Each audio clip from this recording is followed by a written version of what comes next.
لاہور میں، جس کو اقبال منزل کہا جاتا ہے، اور علامہ اقبال کے بچوں کے ساتھ ہی رہے، ان کی نگرانی کرتے تھے، اور جو ان کے بچے ہیں جاوید اقبال مرحوم جو فوت ہو گئے، جسٹس جاوید اقبال اور منیرہ بانو، یہ ان کا بہت احترام کرتے تھے۔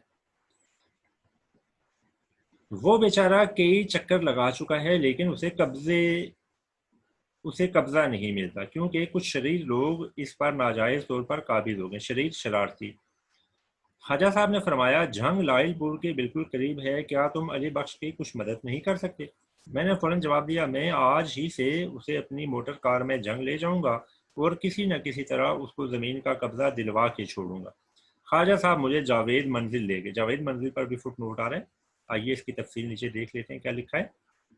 فٹ نوٹ نمبر 3، جاوید منزل لاہور میں علامہ اقبال روڈ پر واقع ہے۔ یہ علامہ اقبال رحمۃ اللہ علیہ کی قیام گاہ تھے، قیام کا رہنے کی جگہ، یعنی علامہ اقبال کا گھر ہے جو علامہ اقبال نے خود تعمیر کیا تھا، بنایا تھا، جسے اب اقبال میوزیم بنا دیا گیا ہے، اور یہ محکمہ آثار قدیمہ کی تحویل میں ہے۔ یہ محکمہ آثار قدیمہ حکومت پنجاب کا سرکاری ادارہ ہے۔ علامہ اقبال کے اس گھر کو قومی ایسٹس کا درجہ دیا گیا ہے نا، اقبال میوزیم بنا کے اس کی حفاظت حکومت نے خود اپنے ذمہ لے لی ہے۔ اس گھر کے اندر وہ ساری چیزیں رکھی گئی ہیں کہ جو علامہ اقبال نے اپنی زندگی میں استعمال کی ہیں، مطلب جو وہاں موجود تھے۔ کچھ چیزیں جو ہیں علامہ اقبال کی وہ اور جگہوں پر بھی موجود ہے، جیسے کہ یہ لوک ورثہ، ہمارا لوک ورثہ سوری جو 0 پوائنٹ میں نا مونومنٹ آف پاکستان ہے، اس کے اندر بھی اگر آپ جائیں نا تو یہاں بھی علامہ اقبال کے زیر استعمال رہنے والی 2-3 چیزیں موجود ہیں، باقی جگہوں پر بھی موجود ہیں، لیکن اس جگہ جس کو اقبال میوزیم کہتے ہیں لاہور میں ہے، یہاں علامہ اقبال کے زیر استعمال رہنے والی کافی ساری چیزیں موجود ہیں۔ اچھا جی، لے گئے اور علی بخش سے میرا تعارف کراتے ہوئے کہا یہ جنگ کے ڈپٹی کمشنر ہیں، تم فوراً تیار ہو کر ان کے ساتھ گاڑی میں بیٹھ جاؤ، یہ بہت جلد تمہاری زمین کا قبضہ دلوا دیں گے۔ علی بخش کسی قدر ہچکچایا اور بولا سوچئے تو صحیح، میں زمین کا قبضہ لینے کے لیے کب تک مارا مارا پھروں گا؟ قبضہ نہیں ملتا تو کھائی کڑی۔ کھائی کڑی ایک طرح کی بد دعا یا گالی ہے، مطلب ہے جہنم میں جائے یہ چیز، ٹھیک ہے۔ یہاں جس کا ذکر ہو رہا ہے وہ کیا ہے؟ مربع۔ لاہور سے جاتا ہوں تو جاوید کا نقصان ہوتا ہے، جاوید بھی کیا کہے گا کہ بابا کن جھگڑوں میں پڑ گیا، ٹھیک ہے۔ یہاں سے جاوید سے مطلب جاوید اقبال ہیں جو علامہ اقبال کے بیٹے ہیں۔ لیکن خواجہ صاحب کے اصرار پر وہ میرے ساتھ ایک آدھ روز کے لیے جھنگ چلنے پر آمادہ ہو جاتا ہے۔ جب وہ میرے ساتھ کار میں بیٹھ جاتا ہے تو غالباً اس کے دل میں سب سے بڑا وہم یہ ہوتا ہے کہ شاید اب میں بھی بہت سے دوسرے لوگوں کی طرح علامہ اقبال رحمۃ اللہ علیہ کی باتیں پوچھ کر اس کا سر کھپاؤں گا، لیکن میں نے بھی عزم کر رکھا ہے کہ میں خود علی بخش سے حضرت علامہ کے بارے میں کوئی سوال نہیں کروں گا۔ سر کھپاؤں گا، سر کھانا مطلب تنگ کرنا۔ اگر واقعی ہی وہ علی بخش کی زندگی کا ایک جزو ہیں تو یہ جوہر خود بخود عشق اور مشق کی طرح ظاہر ہو جائے گا۔ جزو ہیں، حصہ ہیں، عشق محبت، مشق خوشبو، یعنی جس طرح مشہور ہے کہاوت ہے کہ عشق اور مشق چھپائے نہیں چھپتے، تو یہ کہہ رہے ہیں شہاب صاحب کہہ رہے ہیں کہ اگر واقعی یہ علامہ اقبال سے محبت کرتے ہیں اور اتنا عرصہ ان کے ساتھ رہے ہیں تو پھر خود بخود ان کی زبان پر علامہ اقبال کا ذکر آ جائے گا، میں ان سے کوئی بات نہیں پوچھوں۔ پھر دیکھیے گا آپ، ایسے ہی ہوتا ہے، آگے ہو کر رہے گا۔ میری توقع پوری ہوتی ہے اور تھوڑی سی پریشان کن خاموشی کے بعد علی بخش مجھے یوں گھورنے لگتا ہے کہ یہ عجیب شخص ہے جو ڈاکٹر صاحب کی کوئی بات نہیں کرتا۔ آخر اس سے رہا نہ گیا اور ایک سینما کے سامنے بھیڑ باڑ دیکھ کر وہ بڑبڑانے لگا۔ بھیڑ باڑ، رش، بڑبڑانا، منہ ہی منہ میں باتیں کرنا۔ مسجدوں کے سامنے تو کبھی ایسا رش نظر نہیں آتا، ڈاکٹر صاحب بھی یہی کہا کرتے تھے۔ یہاں ڈاکٹر صاحب سے مراد علامہ اقبال ہیں جنہوں نے پی ایچ ڈی کی ہوئی تھی، تو اسے نسبت سے انہیں ڈاکٹر صاحب کہا جاتا ہے۔ ایک دن ایک جگہ میں پان خریدنے کے لیے رکتا ہوں تو علی بخش بے ساختہ کہہ اٹھتا ہے ڈاکٹر صاحب کو پان پسند نہیں تھے۔ پھر شاید میری دلجوئی کے لیے وہ مسکرا کر کہتا ہے ہاں حقہ خوب پیتے تھے، اپنا اپنا شوق ہے، پان کا ہو یا حقے کا۔ دلجوئی کا مطلب ہوتا ہے ہمدردی کا اظہار کرنا، دل رکھنا، یعنی جب شہاب صاحب پان خریدنے کے لیے رکے تو علی بخش نے فوراً کیا کہا کہ علامہ اقبال کو پان پسند نہیں تھے، لیکن پھر وہ سمجھ گیا کہ شاید اس بات سے شہاب صاحب برا منا جائیں، تو اس نے کہا کہ ہر کسی کا اپنا شوق ہوتا ہے، علامہ اقبال کو حقہ پینے کا شوق تھا، آپ کو پان کھانے کا شوق ہے۔ شیخو پورہ سے گزرتے ہوئے علی بخش کو یاد آتا ہے کہ ڈاکٹر صاحب ایک بار یہاں بھی آئے تھے، یہاں پر ایک مسلمان تحصیلدار تھے جو ڈاکٹر صاحب کے پکے مرید تھے۔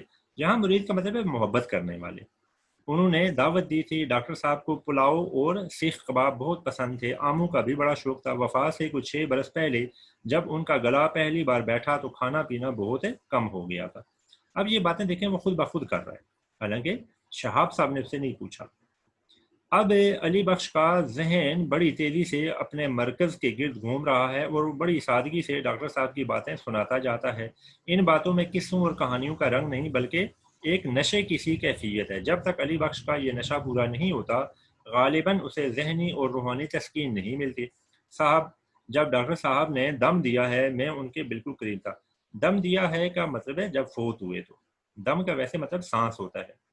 صبح سویرے میں نے انہیں فروٹ سالٹ پلایا اور کہا کہ اب آپ کی طبیعت بحال ہو جائے گی، لیکن عین 5:10 پر ان کی آنکھوں میں ایک تیز تیز نیلی نیلی سی چمک آئی اور زبان سے اللہ ہی اللہ نکلا۔ میں نے جلدی سے ان کا سر اٹھا کر اپنے سینے پر رکھ لیا اور انہیں جھنجھوڑنے لگا، لیکن وہ رخصت ہو گئے تھے۔ یہاں بھی رخصت ہونے کا مطلب یہ ہے کہ وہ فوت ہو گئے تھے۔ کچھ عرصہ خاموشی طاری رہتی ہے، پھر علی بخش کا موڈ بدلنے کے لیے میں بھی اس سے ایک سوال کر ہی بیٹھتا ہوں۔ حاجی صاحب، کیا آپ کو ڈاکٹر صاحب کے کچھ شعر یاد ہے؟ علی بخش ہنس کر ٹالتا ہے، میں تو ان پڑھ جاہل ہوں، مجھے ان باتوں کی بلا کیا کر۔ اچھا، علی بخش جو ہے یہ پڑھے لکھے آدمی نہیں تھے، یہ آپ کو یاد ہونا چاہیے، اسی لیے وہ کہہ رہا ہے کہ میں ان پڑھ ہوں، جاہل ہوں۔ میں نہیں مانتا، میں نے اصرار کیا، آپ کو ضرور کچھ یاد ہوگا۔ کبھی اے حقیقت منتجر والا کچھ کچھ یاد ہے۔ یہ علامہ اقبال کی مشہور غزل ہے جس کا پہلا شعر، یہ مطلع جو ہے نا وہ اس طرح ہے: کبھی اے حقیقت منتظر نظر آ لباس مجاز میں، کہ ہزاروں سجدے تڑپ رہے ہیں میری جبین نیاز میں۔ یہ علامہ اقبال کا جو اردو کا پہلا مجموعہ کلام ہے نا بانگ طرح، اس میں جو غزلیات کا حصہ ہے اس میں یہ غزل شامل ہے۔ چونکہ یہ پڑھا لکھا نہیں ہے تو یہ حقیقت کو دیکھیں، حقیقت کہہ رہا ہے، منتظر کو منتجر کہہ رہا ہے۔ ڈاکٹر صاحب اس کو خود بھی بہت گنگنایا کرتے تھے، اس کو خود بھی بہت گنگنایا، یعنی اس غزل کو، یہ غزل ہے علامہ اقبال کو خود بھی پسند تھی۔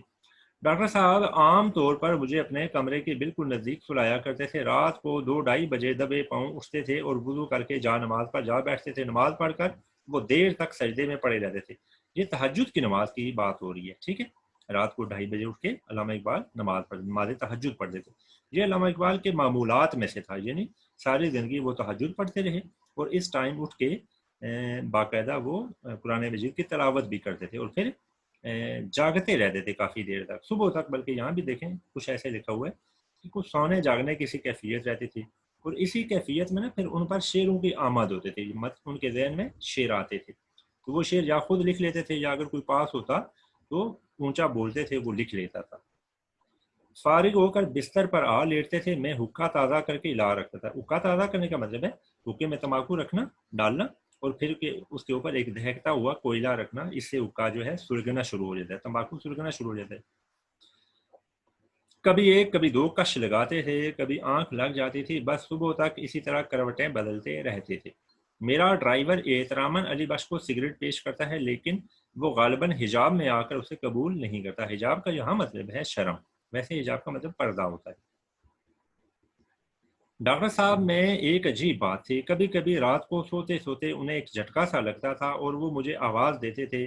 انہوں نے مجھے ہدایت کر رکھی تھی کہ ایسے موقع پر میں فوراً ان کی گردن کی پچھلی رگوں اور پٹھوں کو زور زور سے دبایا کروں۔ تھوڑی دیر کے بعد وہ کہتے تھے بس، اور میں دبانا چھوڑ دیتا تھا۔ اسی وجہ سے وہ مجھے اپنے نزدیک سلایا کرتے تھے۔ ہر چند میرا دل چاہتا ہے کہ میں علی بخش سے اس واردات کے متعلق کچھ مزید استفسار کروں، لیکن میں اس کے ذہنی ربط کو توڑنے سے ڈرتا ہوں۔ واردات کا ویسے مطلب ہوتا ہے نا جرم، لیکن یہاں مطلب ہے واقعہ، یعنی یہ جو واقعہ اس نے بیان کیا ہے اس کے بارے میں۔ اچھا، واردات کا ایک معنی ہوتا ہے روحانی تجربہ، یہاں مطلب واقعہ ہے، جو یہ واقعہ بیان کیا نا علی بخش نے، یہ چاہتے ہیں کہ میں اس کے متعلق مزید پوچھوں، استفسار کروں، پوچھوں، سوال کروں، لیکن کیا کہتے ہیں اس کا جو ذہنی ربط ہے، جس طرح وہ جس تسلسل سے، کنٹینیوٹی سے جو واقعات بیان کر رہے ہیں، وہ کہتے ہیں اسی طرح اس کو بیان کرنے دینا چاہیے، توڑنا نہیں چاہیے اس کو، اس ربط کو۔ ڈاکٹر صاحب بڑے درویش آدمی تھے ڈاکٹر صاحب سے مراد ڈاکٹر علامہ محمد اقبال۔ گھر کے خرچ کا حساب کتاب میرے پاس رہتا تھا، میں بھی بڑی کفایت سے کام لیتا تھا۔ ان کا پیسہ ضائع کرنے سے مجھے بڑی تکلیف ہوتی تھی۔ اکثر اوقات ریل کے سفر کے دوران میں کئی اسٹیشن بھوکا رہتا تھا، کیونکہ وہاں روٹی مہنگی ملتی تھی، لیکن ڈاکٹر صاحب ناراض ہو جاتے تھے، کہا کرتے تھے علی بخش انسان کو ہمیشہ وقت کی ضرورت کے مطابق چلنا چاہیے، خواہ مخواہ ایسے ہی بھوکے نہ رہا کرو۔ اب اسی مربے کے ٹنٹے کو دیکھ لیجئے، ٹنٹے کا مطلب ہے جھگڑا، فساد۔ لائل پور کے ڈپٹی کمشنر صاحب، مال افسر صاحب اور سارا عملہ میری بڑی آؤ بھگت کرتے ہیں، آؤ بھگت خدمت خاطر، بڑے اخلاق سے مجھے اپنے برابر کرسی پر بٹھاتے ہیں۔ ایک روز بازار میں ایک پولیس انسپیکٹر نے مجھے پہچان لیا اور مجھے گلے لگا کر دیر تک روتا رہا۔ یہ ساری عزت ڈاکٹر صاحب کی برکت سے ہے، ٹھیک ہے؟ مطلب لوگ علی بخش کا بھی احترام اس لیے کرتے تھے کہ یہ وہ آدمی ہے کہ جس نے ہمارے قومی شاعر کی اتنے عرصے تک خدمت کی ہے اور ان کی زندگی کے بارے میں اتنی معلومات جانتا ہے۔ مربے کی بھاگ دوڑ میں میرے سر کچھ قرضہ بھی چڑھ گیا ہے، لیکن میں اس کام کے لیے بار بار لاہور کیسے چھوڑوں؟ جاوید کا نقصان ہوتا ہے۔ سنا ہے اپریل میں جاوید چند مہینوں کے لیے ولایت سے لاہور آئے گا۔ جو جاوید اقبال ہیں یہ اس زمانے میں نا باہر پڑھنے کے لیے گئے ہوئے تھے، تو ولایت کا یہاں مطلب ہے بیرون ملک۔ جب وہ چھوٹا سا تھا ہر وقت میرے ساتھ ساتھ رہتا تھا، اللہ کے کرم سے اب بڑا ہوشیار ہو گیا ہے۔ جب اس کی والدہ کا انتقال ہوا تو وہ اور منیرہ بی بی بہت کم عمر تھے۔ منیرہ بی بی پر فٹ نوٹ آ رہا ہے، آئیے نیچے دیکھتے ہیں کیا لکھا ہوا ہے۔ نمبر 1 دیکھیں، علامہ اقبال کی بیٹی منیرہ، جسے علامہ پیار سے بانو کہا کرتے تھے، منیرہ میاں صلاح الدین سے بیاہی گئی، جو لاہور کی معروف شخصیت میاں امیر الدین کے بیٹے تھے۔ یہ یہاں ان کا تھوڑا سا تعارف آ گیا۔ ڈاکٹر صاحب نے نرس کے لیے اشتہار دیا، بے شمار جواب آئے۔ ایک بی بی نے تو یہ لکھ دیا کہ ڈاکٹر صاحب کے ساتھ شادی کرنے کے لیے بھی تیار ہے۔ ڈاکٹر صاحب کسی قدر پریشان ہوئے اور کہنے لگے، علی بخش دیکھو تو صحیح اس خاتون نے کیا لکھا ہے، میں بڈھا آدمی ہوں، اب شادی کیا کروں گا۔ لیکن پھر علی گڑھ سے ایک جرمن لیڈی آ گئی، جرمن لیڈی پر فٹ نوٹ آ رہا ہے، آئیے نیچے دیکھتے ہیں تفصیل میں کیا لکھا ہے۔ مراد ہے ڈورس احمد، یعنی وہ جو خاتون آئی اس کا نام تھا ڈورس احمد۔ یہ نو مسلم تھے، یعنی انہوں نے نیا اسلام قبول کیا تھا۔ یہ اصل میں جرمنی کی تھی، جو حیات اقبال کے آخری 2 برسوں میں علامہ اقبال کے بچوں کی اتالیق اور نگران کے طور پر جاوید منزل میں مقیم رہی۔ اتالیق ٹیوٹر، وہ علی گڑھ مسلم یونیورسٹی کے ایک پروفیسر کی سالی تھی۔ علی بخش کا تخیل بڑی تیز رفتاری سے ماضی کے دھندلکوں میں پرواز کر رہا تھا۔ دھندلکا ہوتا ہے جب کچھ دھند چھائی ہو تو اندھیرا اور روشنی جو آپس میں ملتی ہوتی ہے، اس کو دھندلکا کہتے ہیں۔ زندگی کے ہر موڑ پر اسے اپنے ڈاکٹر صاحب یا جاوید یا منیرہ بی بی کی کوئی نہ کوئی خوشگوار یاد آتی رہتی ہے۔ جنگ پہنچ کر میں اسے ایک رات اپنے ہاں رکھتا ہوں، دوسری صبح اپنے ایک نہایت قابل اور فرض شناس مجسٹریٹ کپتان مہابت خان کے سپرد کر دیتا ہوں۔ اگلا صفحہ دیکھیں۔ کپتان مہابت خان علی بخش کو ایک نہایت مقدس تابوت کی طرح عقیدت سے چھو کر اپنے سینے سے لگا لیتا ہے اور اعلان کرتا ہے کہ وہ علی بخش کو آج ہی اپنے ساتھ لائل پور لے جائے گا اور اس کی زمین کا قبضہ دلا کر ہی واپس لوٹے گا۔ حد ہو گئی، اگر ہم یہ معمولی سا کام بھی نہیں کر سکتے تو ہم پر لعنت ہے۔ شہاب نامہ یہ کتاب ہے جس کا میں نے ذکر کیا، یہ کافی ضخیم بڑی کتاب ہے، 800-900 صفحے، لیکن یہ بہت مقبول کتابوں میں سے۔ اچھا بیٹا، اب اس کی مشق آ رہی ہے، پہلے عمدے سے دیکھ لیتے ہیں کیا کیا مشق میں شامل ہے، پھر میں سلائیڈیں شیئر کر دوں گا آپ سے۔ سب سے پہلے یہ مشقی سوالات ہیں، یہ والے، ان کے جوابات میں آپ سے شیئر کروں گا سلائیڈ میں، وہ آپ دیکھ لیجئے۔ سوال نمبر 2 ہے، سبق کا خلاصہ اپنے لفظوں میں تحریر کیجئے۔ جو خلاصے کا سوال ہے یہ اب آؤٹ آف پیٹرن ہو گیا، ہمارا جو پیپر ہوتا ہے آپ کا اردو کا، اس میں یہ سوال نہیں آتا، اس لیے آپ نے یاد نہیں کرنا۔ سوال نمبر 3، علی بخش کے کردار کی نمایاں خوبیاں پیراگراف کی شکل میں لکھیں۔ یہ بھی آؤٹ آف پیٹرن ہے نا اس طرح کا سوال، پیراگراف ہم نہیں لکھ سکتے، 2-3 لائنیں لکھ سکتے ہیں، اس لیے اس کا جواب نہیں لکھنا۔ نمبر 4 ہے، علامہ اقبال رحمۃ اللہ علیہ کی وفات کا حال علی بخش کی زبانی لکھیے، بیان کیجیے۔ یہ میں نے لکھا ہوا ہے سلائیڈ میں، آپ یہ جواب آپ دیکھ لیں گے۔ سوال نمبر 5 یہاں ہے، متن کی روشنی میں قوسین میں دیے گئے الفاظ کی مدد سے مدرجہ ذیل جملے مکمل کیجیے۔ یہ بیٹا آپ سبق پیچھے سے دوبارہ پڑھیں اور آپ کو یہ سارے جملے مل جائیں گے، یہ آپ ضرور یہاں پر کریں۔ اسی طرح کے نا سوال جو ہے نا آپ کے آبجیکٹو پیپر میں شامل ہوتے ہیں۔ اگر آپ یہاں لکھ لیں گے تو بعد میں آپ کو آسانی رہے گی. یہ کاپی پر نہیں لکھنے، ادھر بک پہ ہی لکھنا ہے. آگے دیکھیں سوال نمبر 6 ہے سبق علی بخش کے متن کو مد نظر رکھ کر درست جواب پر ٹک مارک کا نشان لگائیں. یہ بھی آپ نے خود کرنا ہے. سبق کو دوبارہ پڑھیں، سارے سوالات کے جوابات آپ کو مل جائیں گے. سوال نمبر 7 جو ہے یہ ہے سبق کے متن کو مد نظر رکھ کر درست یا غلط پر ٹک مارک کا نشان لگائیں. یہ بھی بیٹا آپ نے خود کرنا ہے، اسی بک پہ کرنا ہے، کاپی پہ یہ بھی نہیں لکھنا. سوال نمبر 8 جو ہے سبق علی بخش کے متن کے مطابق کالم الف میں دیے گئے الفاظ کا رابطہ کالم بے کے الفاظ سے کریں. یہ میچ کالم کا جو سوال ہے یہ بیٹا آؤٹ آف پیٹرن ہو گیا، تو یہ آپ نے نہیں کرنا اس لیے کہ یہ پیپر میں نہیں آتا. اس کے بعد ہے سوال نمبر 9 حوالہ متن اور سیاق و سباق کے ساتھ درج ذیل پیراگراف کی تشریح کیجیے.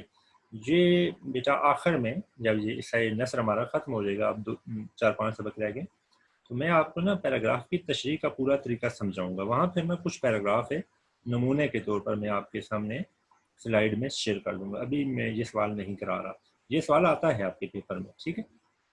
سوال نمبر 10 ہے درج ذیل الفاظ کے مترادف لکھیں. یہ جو سلائیڈ ہے اس میں یہ سوال شامل ہے. تو یہ یہاں مشق ہو گئی ہے. اب چونکہ یہ لیکچر جو ہے یہ پہلے ہی ہمارا جو وقت ہے اس کے مطابق یہ تقریباً پورا ہی ہو چکا ہے، تو اگر میں سلائیڈیں شیئر کروں تو یہ لیکچر لمبا ہو جائے گا، طویل ہو جائے گا. تو اس لیے باقی جو اس کی مشق کی سلائیڈز ہیں وہ انشاءاللہ اگلے لیکچر کے ساتھ میں آپ سے شیئر کروں گا.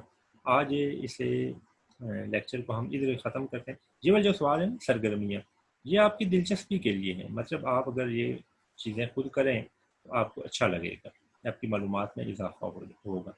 ویسے ان میں سے کوئی سوال پیپر میں آنے والا نہیں ہوتا. تو بیٹا آج کا یہ جو لیکچر ہے ہم ادھر ختم کرتے ہیں. انشاءاللہ اگلے لیکچر میں آپ سے ملاقات ہوگی. اس لیکچر میں سب سے پہلے یہ جو سبق آج ہم نے پڑھا ہے اس کے مشقی سوالات کی سلائیڈز ہوں گے، پھر ہم اپنا جو نیا سبق ہے وہ شروع کریں گے. ٹھیک ہے، تب تک کے لیے خدا حافظ.